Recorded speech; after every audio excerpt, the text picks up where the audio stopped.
Sactown Sports. Green Day, not real Big John Fisher fans. It's Drive Guys talking about the 49ers, where they go from here, and a lot of that hinges on what happens with Chrstian McCaffrey. How do we know what's going on with Chrstian McCaffrey? Well, we can't be sure because have you examined him yet, Drapes? I have not had a chance to examine I haven't examined the x-rays or the MRIs or anything like that. And I don't think our next guest has either. However, he's an expert when it comes to sports injuries. Nice enough to join us, sports medicine physician covering NFL injuries for @InjuryExperts. Follow him on Twitter @Dr. Jesse Morse. It's Dr. Jesse Morse. Doctor, first things first here. I don't know if you're also covering gardening injuries, but I got a little thing in my left calf when I mow the lawn. What's your prognosis? Unfortunately, that's probably a little calf strain, but it's a little different than McCaffrey's. I tell you what, Doc, I don't need a PhD.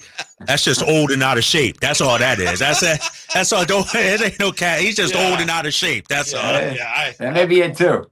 Yeah. I don't know if the diagnosis code's covered for that though. Right. Okay.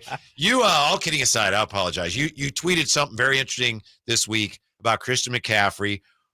What is your best educated guess as to why he would go to Germany for treatment of an Achilles injury? Yeah, so to give people a background, I specialize in stem cells. I am sports medicine and family medicine boarded, and I have my fair share of NFL athletes and other pro athletes. My primary clinic is in Miami, and I speak at stem cell courses and conferences, so I understand the complications and different parts of the stem cell and regenerative medicine world. There are certain things that are old school and really done well in Germany. There was an old technique or modified version of what we call PRP called Regenikine, which, rest in peace, Kobe did about 10 to 15 years ago. He's been there about 4 or 5 times from what we know. And my suspicion is he's probably going there. McCaffrey's probably going there, not for Oktoberfest, which is interesting timing, but likely to get his Achilles evaluated. He's had the calf. He's had 3 calf injuries over the past year and a half, 2 years. They're probably the same one. We don't know, but my suspicion is they're probably the same. But I'm not overly worried about the calf per se. Sure. It's the Achilles tendon that really is a problem. The tendon has to be under tension. It is responsible for explosiveness. It translates that energy from the calf to the foot. And without it be acting properly, you really can't do a whole lot as a running back. We've seen a couple guys come back and be semi-okay after rupture, but rupture's a big deal. So traditionally, we're trying to prevent that. And they really didn't talk about this until like the last day or two before, end of camp finished, which is kind of threw a lot of people in the betting and fantasy world off. But long story short, I mean, we have all the imaging here. There's really not a whole lot of new imaging that can do, to my knowledge, there. So this is likely, yes, an evaluation, but also a treatment. He's going there to get treated. You can get Regenikine here in America. I know there's a place in Oakland that can get it, or from what pros have told me, Oakland. And then there's a place, I think, in New York that has a bunch of it. So with that being said, they are the original people that do Regenikine. The guy who kind of invented it is there. There's a bunch of different types of stem cells that you can also potentially do there, that some of them are available in America. So that may be part of it as well. We really don't know per se, but if I were to guess, it's probably a combination of those two. And so all that, whether it's stem cells or PRP, if it were one of those, that's basically to promote healing, right? Correct. Yeah. So the Achilles tendon has a very poor blood supply in a specific area, what we call a watershed area. It's about 2 thumb widths up from the heel, like where it attaches at the heel. And traditionally that's where it gets thick, and traditionally that's where it tears. There's a blood supply that comes up, there's a blood supply that comes down, and then there's a gap that just doesn't get blood supply. And unfortunately, that's where it tears because it doesn't heal. Now, chronically, when we use our tendon every day, over the years, it starts to get weaker, not completely surprising. The tendon becomes or develops what we call tendinopathy. And that basically means it's disorganized. It's no longer as strong and as flexible as it used to be. It's kind of like tires on a car. They only last for so long. There's certain things that make these riskier, antibiotics, certain types of oral steroids can do that. But additionally, obviously high volume, I personally think turf plays a role as well. But when you add the chronic tendinopathy, which is kind of disorganized chaos of that tendon, in addition to acute tendinitis, which is an inflammation of that tendon, he's really at risk for rupture. And that's probably what he was concerned about. And he's probably thinking, it's been 3-4 weeks and I haven't really made a whole lot of progress, which isn't surprising. And that's why he's like, I have to do something and do something dramatic. So that, in my opinion, that's likely what he did. And I'd love to know more about exactly what he's doing. I don't know if we'll ever get any, but I guess it's fun to speculate. Hey, Dr. Jesse Morse joining us. Doctor, when you look at the nature of the injury, the fact that, it's been a couple of months now, rest hasn't really done the trick. Where should the level of concern, I guess, be? Or is this something that you get this procedure or whatever, and then 3 to 4 weeks you're back in? Or is this something, a long-term issue, you think? In my opinion, this is a long-term issue. I treat Achilles, I wouldn't say weekly, but semi-regularly. And part of it is you have to realize the expectations for him. You want him to get 15, 20, 25 touches a game, pretty much every game. Mm-hmm. He led the league in touches last year, including playoffs, with 417.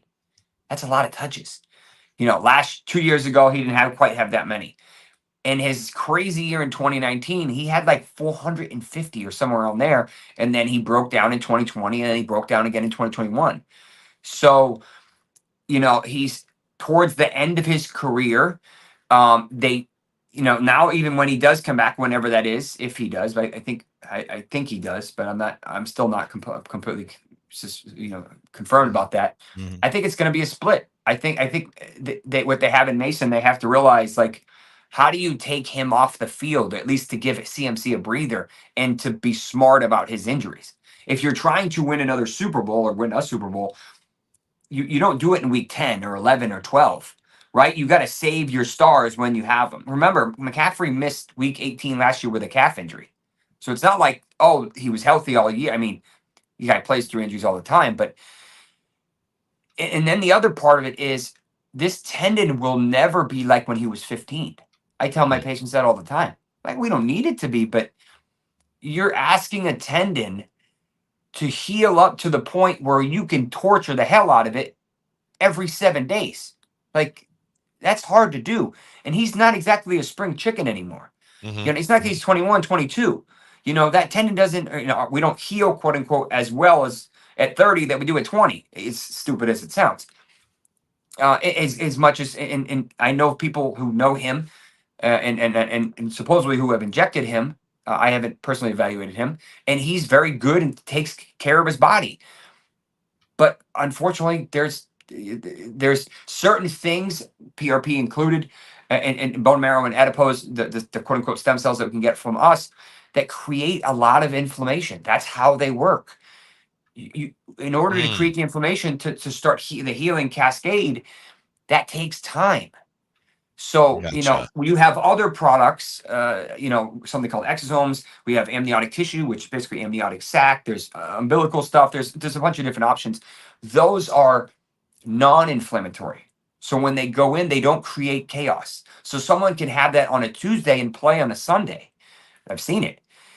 But when you're dealing with an injury this severe, it's going to take about a month to 6 weeks after injection to really kind of get them to where you want to be.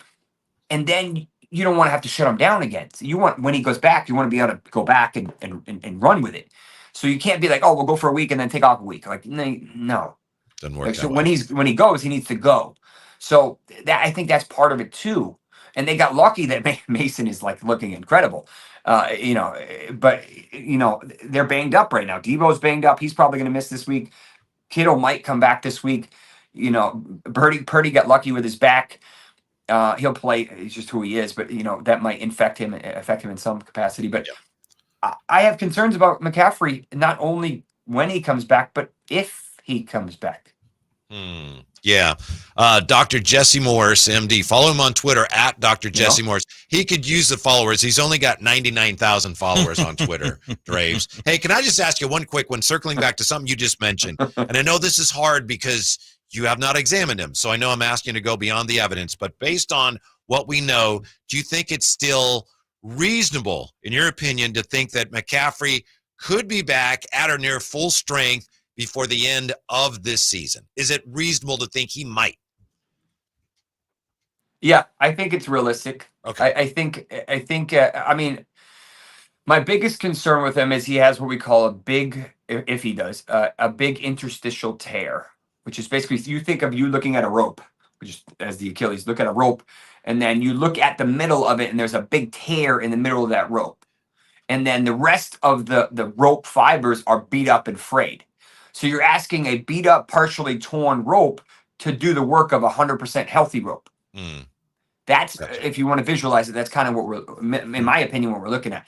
So, and then the question is, there's not a whole lot, there's no braces, there's nothing that you can do to tape it. Like there's nothing you can do to tape it and prove it. So you have to do something, and you can't do steroids because that's just going to increase the risk for rupture.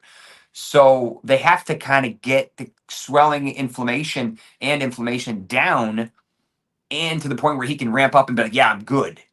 The calf is what it is, and in my opinion, it's not a huge deal. But I think he has a chance to come back. I just don't know when, and I don't know how they're going to approach. You know, he's going to want to go ham, but that is probably not also the right thing to do. Doctor, thank you so much for your time. We know that you're very busy. We appreciate it. Thanks for your insight. We hope to talk to you again soon. My pleasure. Take care, guys. All right, no. You too. So, Jay was over there shaking his head, I'll tell you that. I know. Again, this is, and you made the point yesterday, very fairly and accurately. This is someone, by his own admission, he has not examined Chrstian McCaffrey. Right. He's never looked at Right. him. So he's just basing it off of other stuff he's seen. It's averaging numbers. Yeah. Very, very educated guesses, extremely educated guesses, but guesses nonetheless. When we come back, want to talk a little basketball? Yeah, you got something for me? Yeah. All right. You hear about the NBA player who says Domas is one of the 5 best passing centers ever? Ooh. You hear I did not hear about that That's one. next on Yeah. Sactown Sports.